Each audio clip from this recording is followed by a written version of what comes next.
स्वागतम स्वागतम स्वागतम। वेलकम बैक दोस्तों। हमने अपनी पिछली क्लास में समास के टॉपिक चालू किया था और हम समास पढ़ रहे थे। उसी श्रृंखला को आगे बढ़ाते हुए आज हम अपना अगला समास पढ़ेंगे और उसका नाम है कर्मधारय समास। कौन सा समास? कर्मधारय।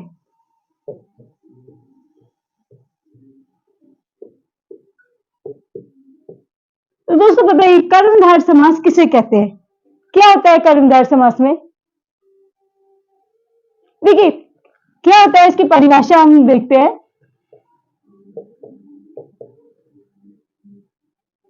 तत्पुरुषः समानाधिकरण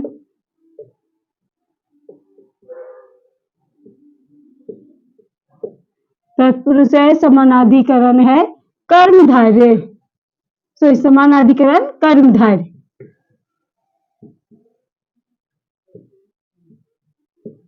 देखिए इसका क्या मतलब हुआ।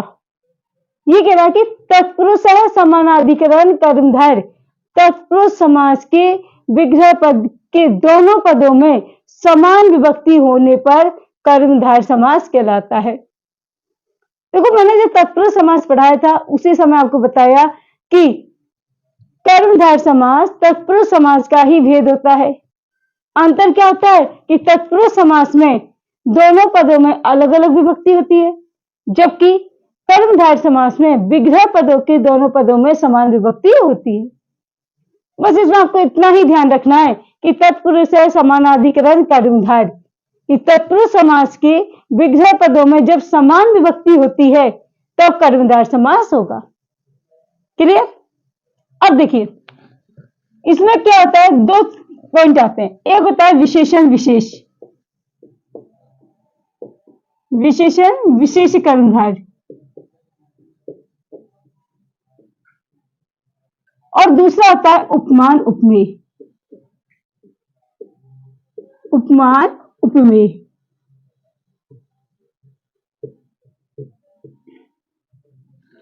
तो हम सबसे पहले पढ़ेंगे यहां पर विशेषण विशेष। अब आप बताइए विशेषण किसे कहते हैं? देखिए, वे शब्द जो संज्ञा या सर्वनाम की विशेषता बताते हैं विशेषण कहलाते हैं। विशेषण क्या होगा?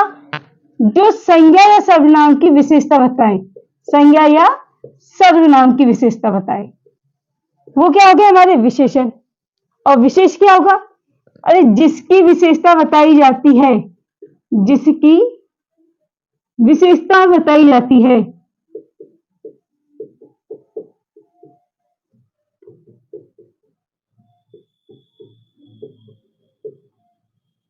ध्यान रखना है कि जिससे हम क्या कह रहे हैं, विशेषण होगा संज्ञा या सर्वनाम की विशेषता बताने वाला, और विशेष होगा जिसकी विशेषता बताई जा रही है। आप जिसकी भी कह रहे हो, राधा सुंदर है, मोहन अच्छा गाता है, रोहित खेलता है।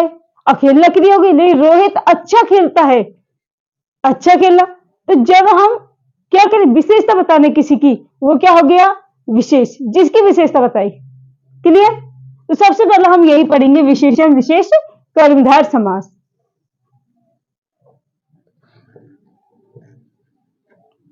देखिए इसके कुछ एग्जांपल देखते हैं हम, आप उदाहरण से समझिएगा किसे कहते हैं कि विशेषण विशेष कर्मधारय किसे कहेंगे। यहां आपके लिए एक शब्द है पीतांबरम। ये क्या एक समस्त पद है। अब हम इसके विग्रह करेंगे, क्या हो जाएगा? पीतम अंबरम इति, पीतम अंबरम इति, यानी पीला वस्त्र। अब बताइए अंबर भी क्या हो गया? वस्त्र। अब वस्त्र कैसा है? पीला। तो ये क्या हो जाएगा हमारा? ये शब्द क्या हो जाएगा यहां पर? विशेषण। और अंबर क्या हो गया? विशेष। क्लियर? समझ आया या नहीं? विशेषण क्या है? पीतम, और विशेष हो गया अंबरम। चलिए दूसरा एग्जांपल लेते हैं। नील कमलम, क्या बनेगा? नीलम कमलम इति। नीला है कमल, नीलम कमलम, तो देखो दोनों में समान विभक्ति है, इन दोनों में समान विभक्ति है, तो हमें किसका ध्यान रखना है? विभक्तियों का, कि समान आएगी तभी कर्मधारय होगा। अगला देखिए, रक्त कमलम, रक्त कमलम क्या हो जाएगा? रक्तम कमलम इति। लाल है कमल, अब कैसा है? रक्तम कमलम, लाल कमल। चलिए आप बताइए, दीर्घ रज्जु बनाइए, इसका दीर्घ रज्जु का बनाइए।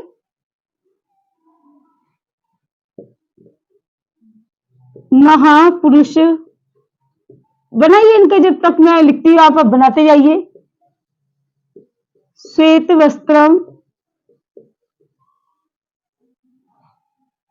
क्या बनेगा बताइए? देखिए दीर्घ रज्जु, दीर्घ का अब क्या जाएगा यहां पर? दीर्घ, दीर्घ रज्जु इति, लंबी रस्सी। अब ध्यान क्या रखना है हमें कि दीर्घ में लंबी, रज्जु में रस्सी। महापुरुष, महापुरुष का क्या होगा? महान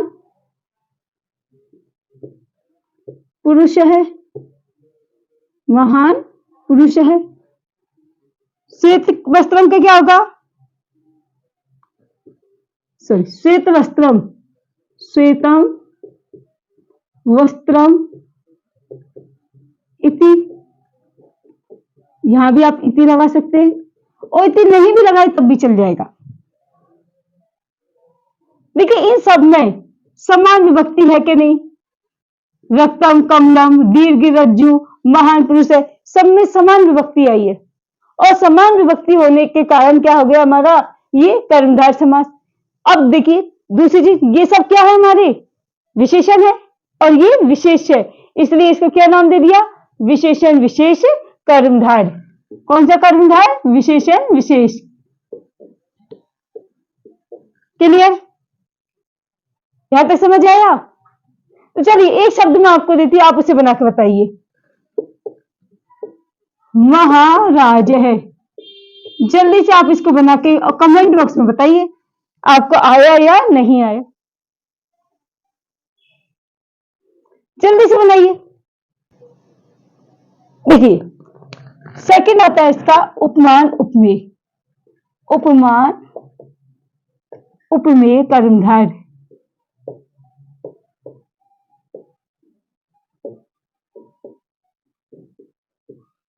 चलिए बताइए क्या होगा इसमें? उपमान किसे कहते हैं? देखिए बेटा इसमें हमें ध्यान रखना है उपमान और उपमेय का। उपमान का मतलब होता है जिससे तुलना की जाए, जिससे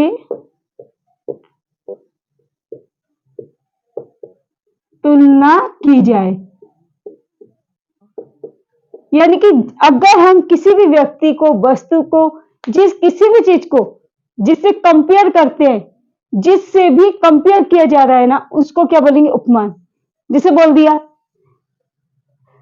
चंद्रमुखी, बोलते हैं ना चंद्रमुखी शब्द।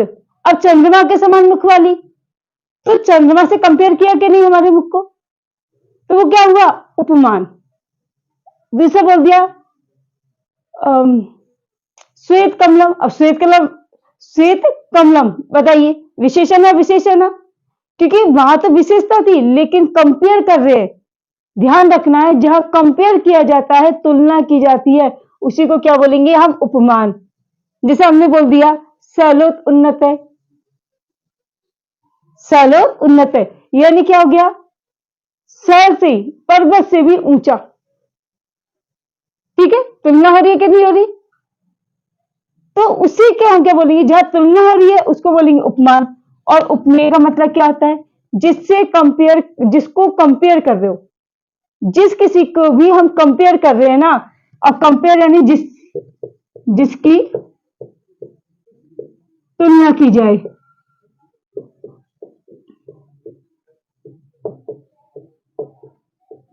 जिसकी भी आप तुलना कर रहे हो, भाई जिससे तुलना की गई उपमान, और जिसकी तुलना की जाए उसे बोलेंगे उपमेय। अच्छा देखो, कई बच्चों को ये समझ में नहीं आता है, और अभी समझ में आ भी जाए तो कुछ समय बाद भूल जाते हैं। तो कई बार होता है ना कि कोई लॉजिक हो, कोई ट्रिक हो जिससे हम इसको अच्छे से समझ सके। देखो मैंने अपने लिए एक ट्रिक बना रखी है, मैं भी भूल जाती हूँ। अब मैं भूलती हूँ तो मैं क्या याद रखती हूँ, मैंने एक शब्द याद कर लिया, और कौन सा, चंद्रमुखी। मैंने सिर्फ इस शब्द को याद किया हुआ है कि चंद्रमुखी। अब चंद्रमुखी किसे कैसे पता चलेगा कि ये जो चंद्रमा है ये कहां रहता है, आसमान पर। बताइए, मान आ रहा है, और मान कहां आया, यहाँ उपमान में। तो जहां मान आ रहा है यानी जिससे तुलना करेंगे, आसमान में रहने वाली चीज क्या हो गई, उपमान। और मुख हो गया हमारा, मुख को कंपेयर कर रहे, किससे किया हमने, चंद्रमा से, तो मुख क्या हो गया, उपमेय। आप ऐसे करके किसी भी शब्द से, किसी भी लॉजिक से, किसी भी ट्रिक के द्वारा इस चीज को याद कर सकते हो, पर आपको ध्यान रखना है उपमान और उपमेय किसे कहते हैं। ओके, चलो अब इसके कुछ एग्जांपल देख लेते हैं।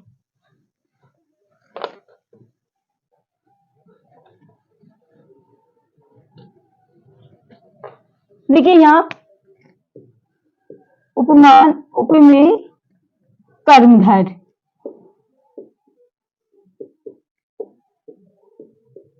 ठीक है, अब इसके एग्जांपल देखिए, यहां पर देंगे हम, घनश्याम है, ये हुआ हमारा समास पद।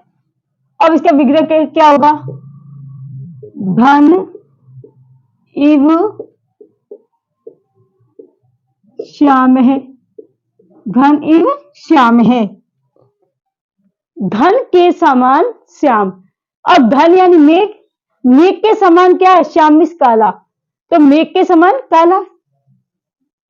के लिए अब आप कहोगे मैम ये इव कहां से आया, क्यों आया। तो देखो बेटा, जब भी हम किसी की तुलना कर रहे हैं, किसी को कंपेयर कर रहे हो, तो जिससे हम कंपेयर करेंगे ना, उस शब्द के पीछे समान शब्द के लिए इव का प्रयोग करेंगे।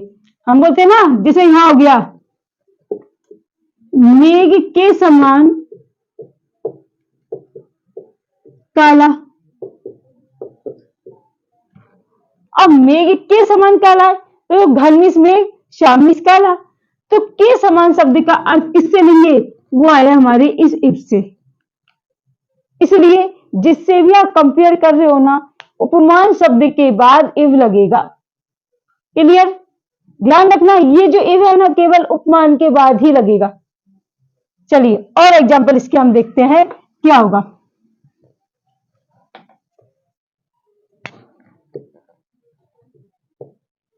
कुसुम कोमलम, बनाइए, आप भी साथ में बनाइए। कुसुमम इव कोमलम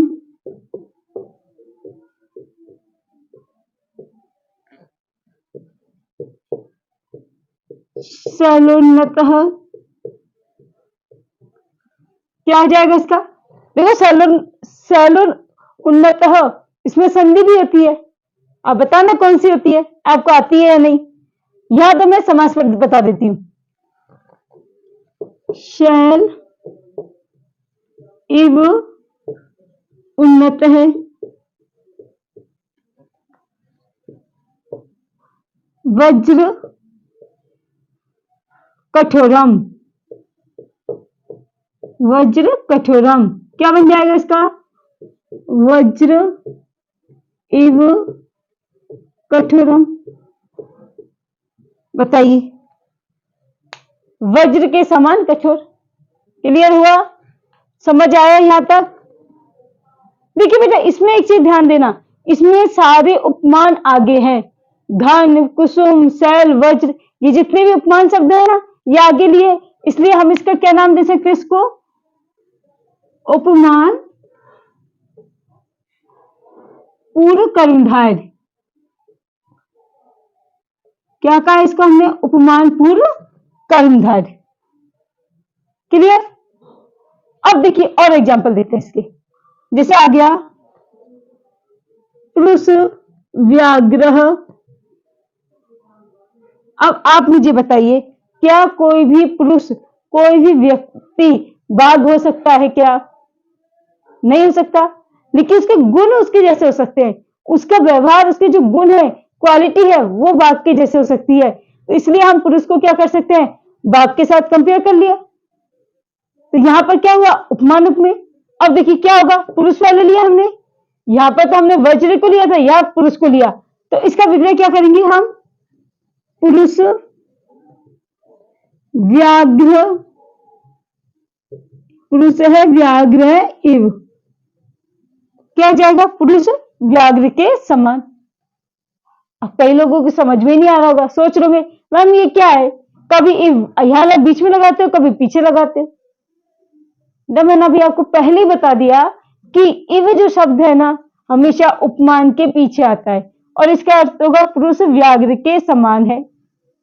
अब पुरुष व्याघ्र के समान है ना, तो के समान किसके साथ लगा, व्याघ्र के, इसलिए इव भी कहां लगेगा, व्याघ्र के पीछे। क्लियर? आगे देखो, पुरुष सिंह।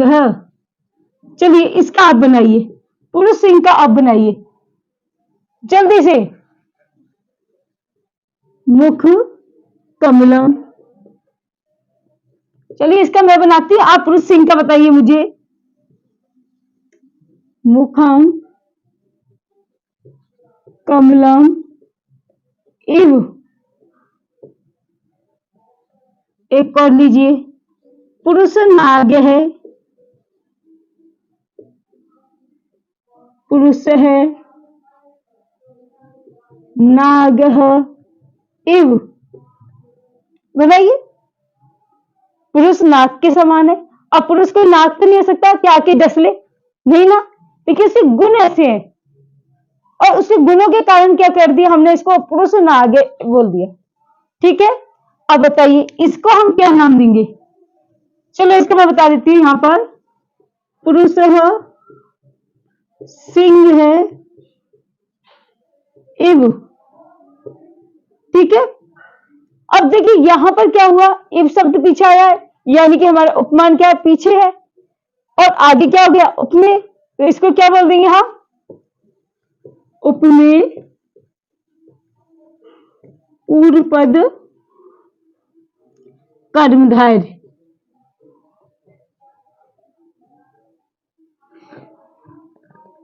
ठीक है, बताइए यहां तक समझ आया या नहीं। सबसे इजी होता है कर्मधारय समास में, उपमान उपमेय और विशेषण विशेष। क्लियर? चलिए अब हम आगे का देखते हैं। अब हम पढ़ते हैं अगला समास, द्विगु समास। तत्पुरुष समास का ही दूसरा भेद है, कौन सा, द्विगु समास। देखिए इसकी डेफिनेशन क्या होगी,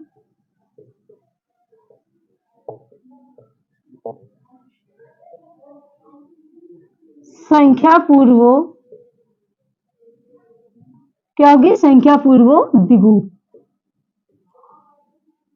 नाम से स्पष्ट हो रहा है, इसके किससे हो रहा है, नाम से ही, संख्या पूर्वो द्विगु। जिस समास के पहले, जिस समास में पहले क्या हो, संख्या हो, पहला शब्द क्या हो, संख्यावाची हो, उसको क्या बोलेंगे, द्विगु समास। देखिए इसमें क्या होता है कि इसका पूर्व पद संख्यावाची तथा उत्तर पद संज्ञा होता है।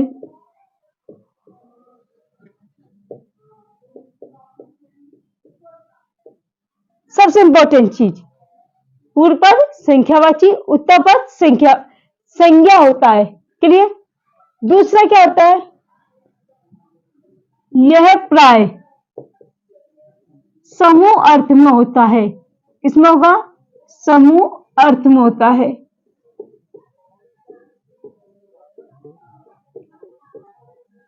भाई संख्यावाची है तो संख्यावाची में क्या समूह का ज्ञान होगा, एक नहीं बहुत सारे होंगे। ठीक है, अब इसका देखो सबसे इंपॉर्टेंट क्या होता है कि इसका समस्त पद, इसका समस्त पद और इसका समस्त पद कैसा पद, जो समस्त पद वो क्या होगा, नपुंसकलिंग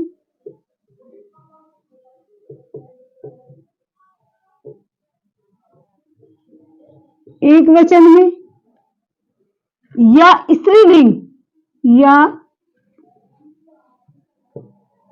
स्त्रीलिंग एक वचन में होता है।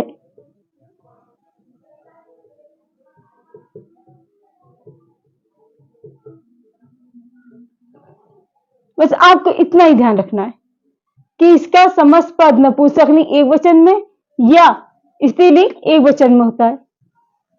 अब समस्त पद आ गया तो विग्रह पद की बात कर लेते हैं। तो क्या होगा, विग्रह पद में, विग्रह पद में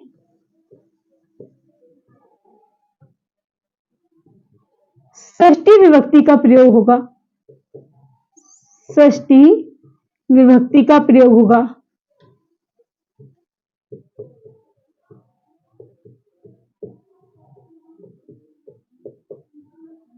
बाकी आप इंटेलिजेंट होइए कि अगर षष्ठी विभक्ति का प्रयोग हो रहा है और समूह अर्थ में है तो वचन कौन सा होगा, बहुवचन।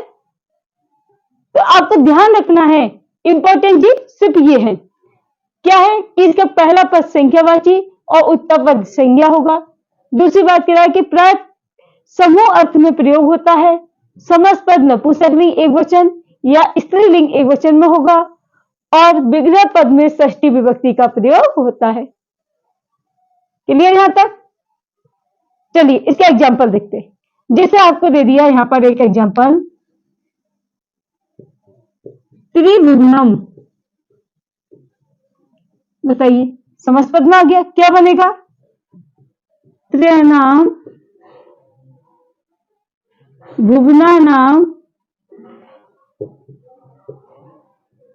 समाहारे इति, समाहारः इति, तीन भुवनों का समूह। अब ध्यान रखना है हमें, समाहार शब्द का प्रयोग होगा क्योंकि समूह के लिए किसका होगा, समाहार शब्द। किसके लिए, समूह के लिए, ग्रुप के लिए हमें समाहार पद का प्रयोग करना ही होगा।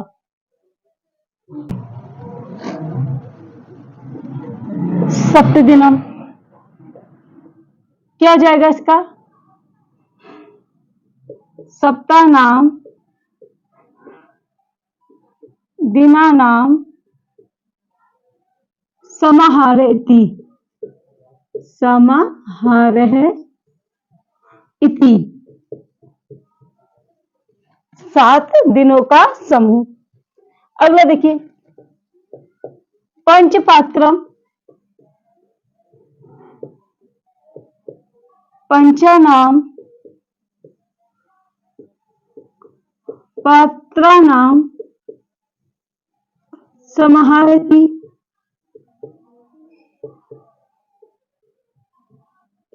क्या हो गया, पंचपात्रम। अब आ जाए पंचरात्रम, क्या, पंचरात्रम, बताइए क्या बनेगा इसका, पंचरात्रम का, पंचानाम रात्रि नाम समाहारति,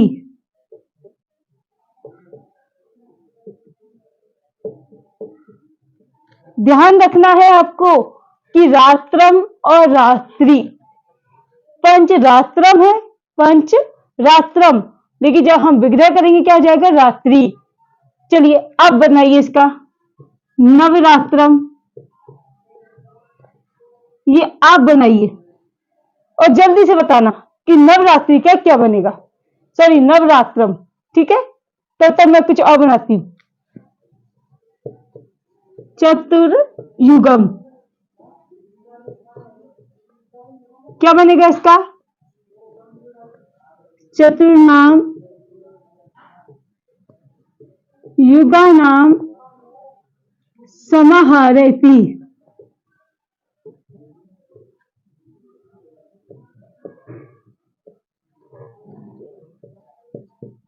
पंचगव्यम क्या बनेगा, जल्दी से बताइए। पंचगव्यम का क्या होगा? देखिए, पंचानाम गवाम समाहारः इति।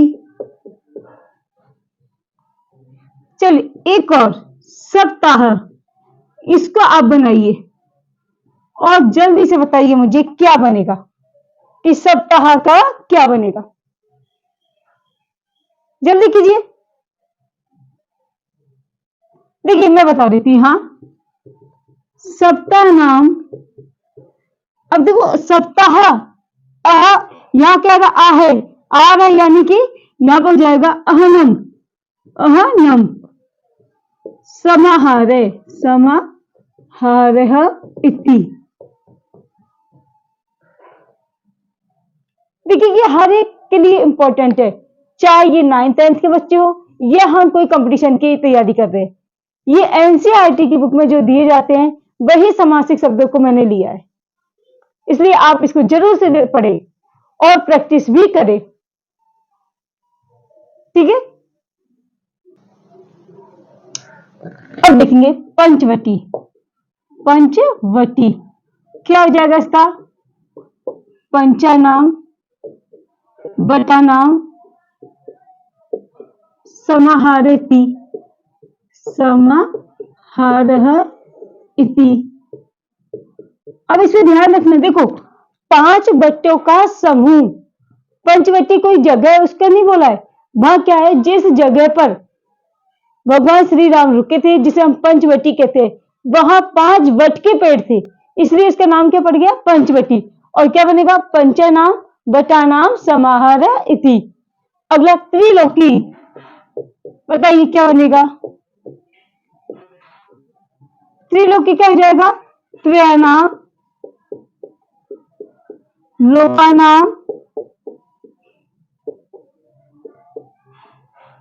समाहारे इति। शताब्दी, बताइए क्या होगा शताब्दी का, शतानाम, शतानाम अब्दानाम समाहारे इति। 100 वर्षों का समाहार। अब आप कई बार बोलते हो मैम वर्ष को क्या बोलेंगे, अरे वर्ष के लिए अब्द शब्द है के लिए, यहां से हमें कई बार वर्ड मीनिंग भी मिल जाती है।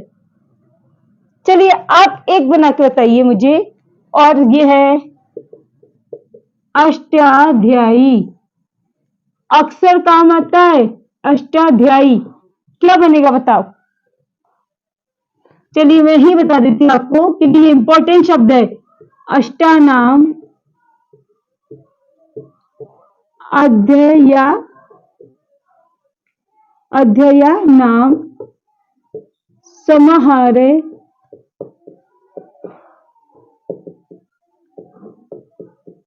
इति। अष्टानाम अध्ययानाम समाहारे इति, 8 अध्यायों का समूह, ठीक है। अब आपको कर्मधारय और द्विगु समास यहां कंप्लीट होते हैं। उम्मीद करती हूं कि आपको ये क्लास पसंद आए और आगे इसको बढ़ाने में मेरी मदद करे। मिलते हैं अगली क्लास में और इस क्लास को एक मोटिवेशन स्पीच के साथ समाप्त करते हैं। रेत नहीं कि फिसल जाएं, हम रेत नहीं कि फिसल जाएं, हम हैं, वक्त नहीं कि गुजर जाए। धन्यवाद।